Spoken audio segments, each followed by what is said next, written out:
Assalamualaikum. Kali ini aku mau menceritakan sebuah pengalaman horor yang dialami oleh Mbak Siti. Berusia 37 tahun, beliau berasal dari Kabupaten Blitar. Nah, waktu itu Mbak Siti menghubungiku, kemudian beliau ini berkata, "Mas, aku mau menceritakan pengalaman yang cukup seram yang pernah aku alami ketika aku masih kecil bersama kakekku. Nanti aku hanya minta tolong ke masnya kalau sholat aku titip doa buat almarhum kakekku." Dan aku pun mengiyakan permintaan Mbak Siti ini. Jadi Mbak Siti ini mempunyai pengalaman pada tahun 94 yang lalu. Ketika dia ini masih kecil, Mbak Siti ini tinggal bersama ibunya serta kakek dan neneknya. Karena pada waktu itu bapaknya ini kerja di luar daerah dan pulangnya itu jarang sekali. Kakek Mbak Siti ini bernama Mbah Jan. Mbah Jan itu punya 2 orang anak perempuan. Yang pertama bernama Bu Imah. Bu Imah ini tinggal di seberang desa karena sudah menikah dan ikut suaminya di sana. Sedangkan anak keduanya ini bernama Bu Darmi.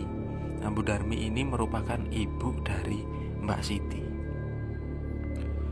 Dan Mbak Siti bersama keluarganya ini tinggal di sebuah kampung. Kampungnya ini cukup terpelosok, bahkan pada tahun 94 yang lalu itu belum ada listrik yang masuk. Menurut cerita Mbak Siti, listrik masuk ke kampungnya itu di awal-awal tahun 2000-an. Bahkan akses jalan di sana pada waktu itu hanya jalan setapak. Jadi warga di sana biasanya bepergian hanya berjalan kaki. Karena kendaraan bermotor di sana hanya bisa dihitung dengan jari saja. Nah, Mbak Siti ini merupakan cucu kesayangan dari kakek dan neneknya.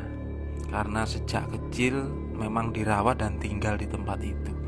Kadang kalau pagi neneknya ini mengajak Mbak Siti menuju ke pasar untuk berbelanja. Karena nenek dan ibunya Mbak Siti ini membuka warung sederhana di depan rumah. Nah, kalau malam biasanya Mbah Jan ini sering keluar. Nah, ketika keluar, beliau ini selalu mengajak Mbak Siti. Mbah Jan ini mempunyai sebuah kebiasaan. Biasanya 1 minggu sekali beliau mengunjungi anak pertamanya atau bude dari Mbak Siti ini yang berada di kampung seberang. Nah, jaraknya sekitar 2 km. Dan perjalanan menuju kampung seberang itu mereka akan melewati perkebunan, setelah itu sungai kecil dan persawahan. Nah, pada suatu malam sekitar jam 8 malam, Mbak Siti ini diajak oleh Mbah Jan. Nah, Mbak Siti pada waktu itu selalu digendong oleh Mbah Jan. Ketika mau menuju ke rumah Bu Imah, mereka ini melewati sebuah perkebunan. Dan sebelum sungai, di sana ada sebuah batu. Batunya ini cukup besar.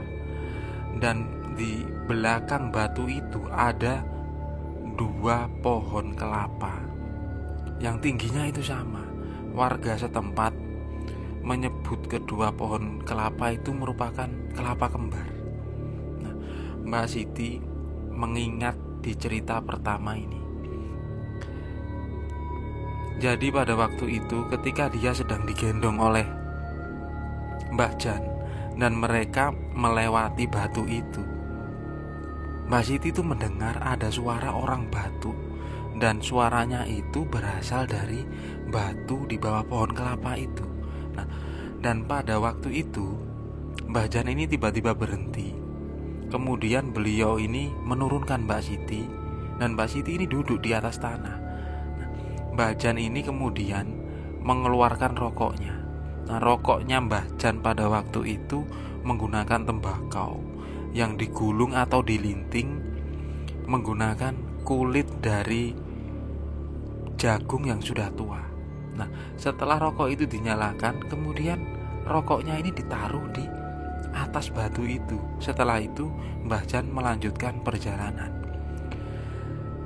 Tak lama kemudian setelah sampai di rumah Bu Ima, di sana Mbak Siti ini disambut oleh sepupu-sepupunya karena Bu Ima ini mempunyai 2 orang anak. Yang satu sepantaran dengan Mbak Siti. Jadi di sana Mbak Siti itu senang karena ada teman.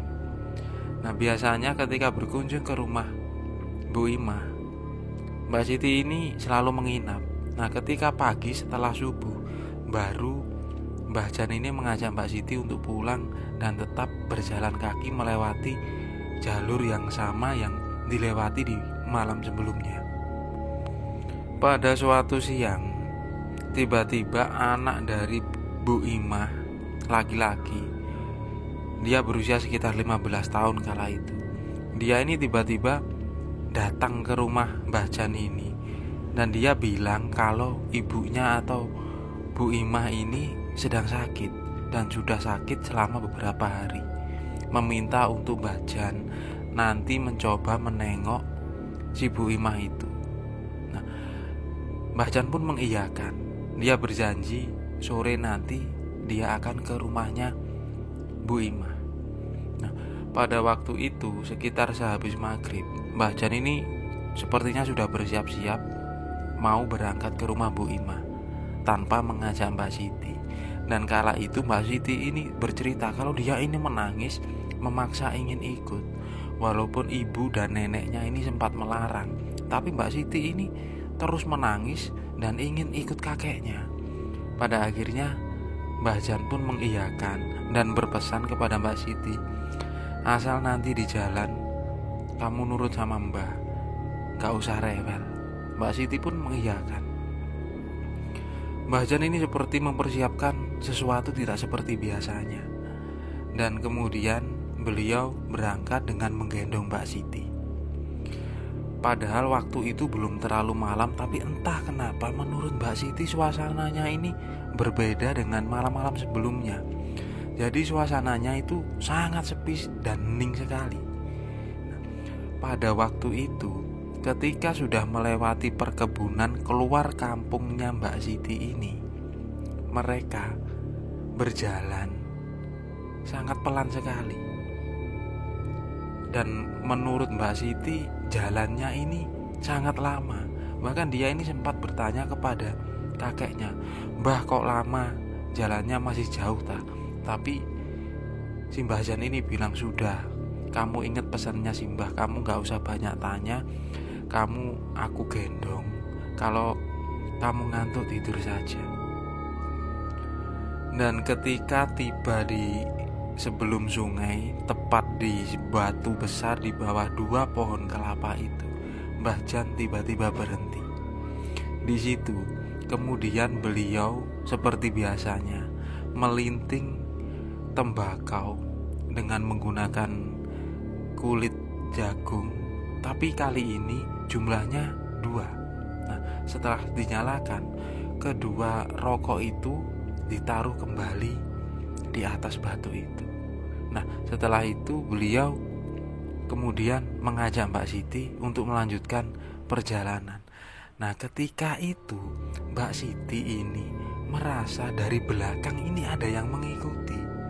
Tapi ketika dia menoleh ke belakang, Mbah Jan ini bilang, "Sudah Nduk, kamu gak usah noleh-noleh. Kamu diam saja, kalau perlu kamu ini tidur. Sebentar lagi kita sampai."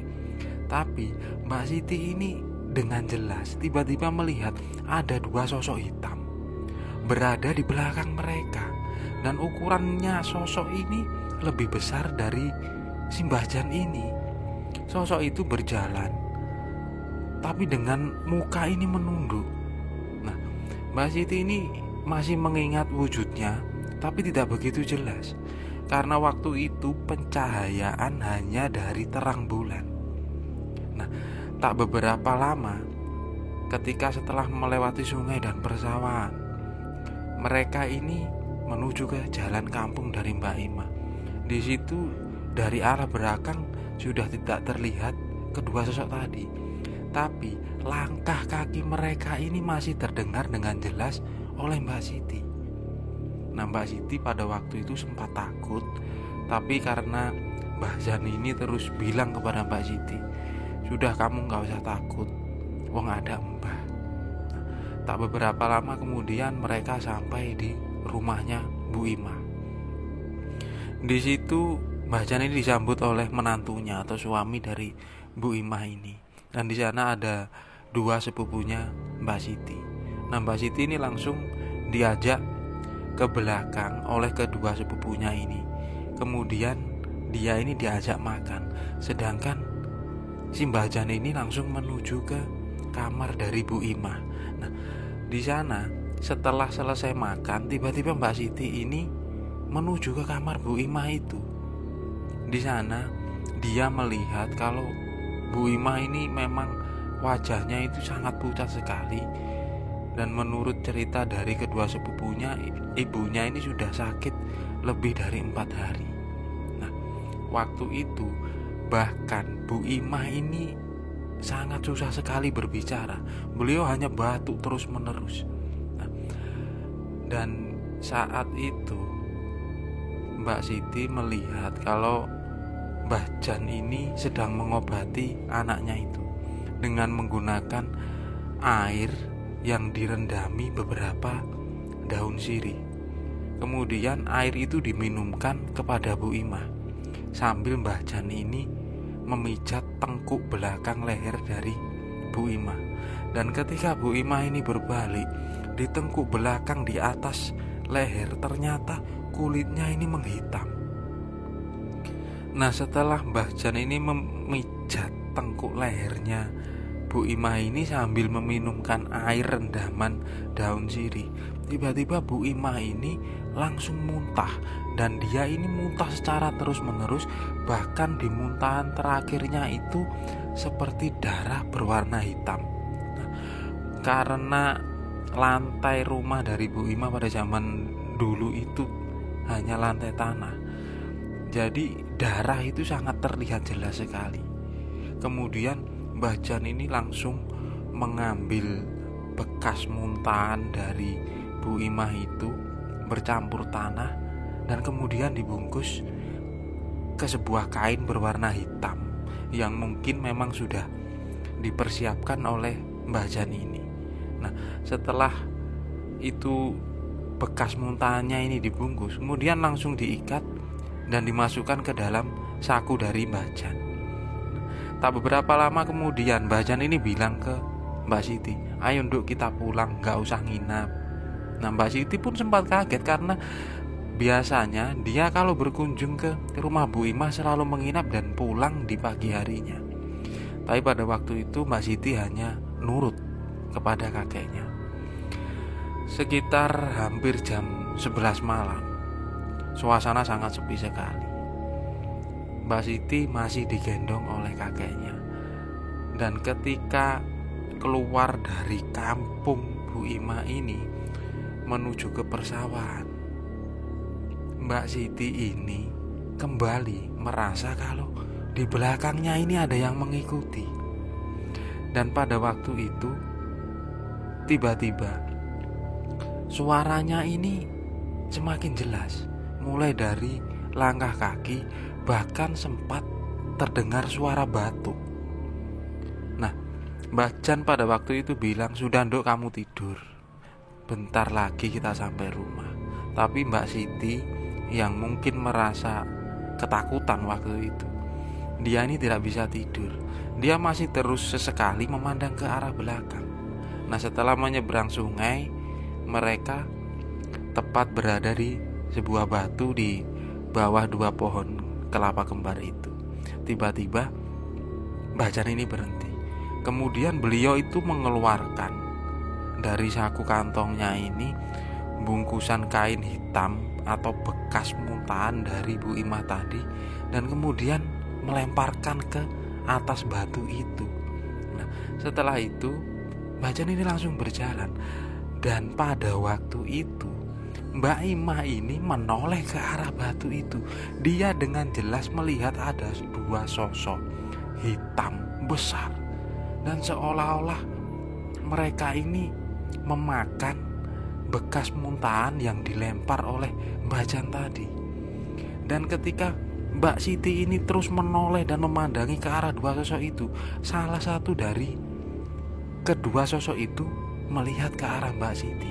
Di situ dia dengan jelas ada sepasang mata yang berwarna merah dan melihat ke arah Mbak Siti. Dan karena mungkin dia sangat ketakutan, dia kemudian memegang erat si kakeknya ini. Nah, entah kenapa setelah itu Mbak Siti lupa. Dia ini ingat ketika sudah sampai di rumah. Nah, keesokan harinya sekitar jam 9 pagi, karena pada waktu itu hari Minggu, jadi Mbak Siti ini tidak sekolah. Ada sebuah kejadian yang membuat Mbak Siti ini sedikit heran. Jadi pada waktu itu tiba-tiba ada tamu, dan tamu itu merupakan budenya atau Bu Ima yang tadi malam dia kunjungi. Dan Mbak Siti ini masih ingat kalau semalam itu budenya ini sakit parah, bahkan ngomong pun beliau ini kesusahan. Tapi pada waktu itu dia ini sangat sehat sekali, bahkan dia ini sudah bisa tersenyum, ngobrol bersama kedua orang tuanya dan adiknya atau ibunya Mbak Siti ini. Dan waktu itu Bude Ima juga membawakan makanan untuk dimakan Mbah Jan dan istrinya. Nah, itu adalah sebuah kejadian yang terjadi pada tahun 94 yang lalu, bahkan masih diingat sampai sekarang oleh Mbak Siti.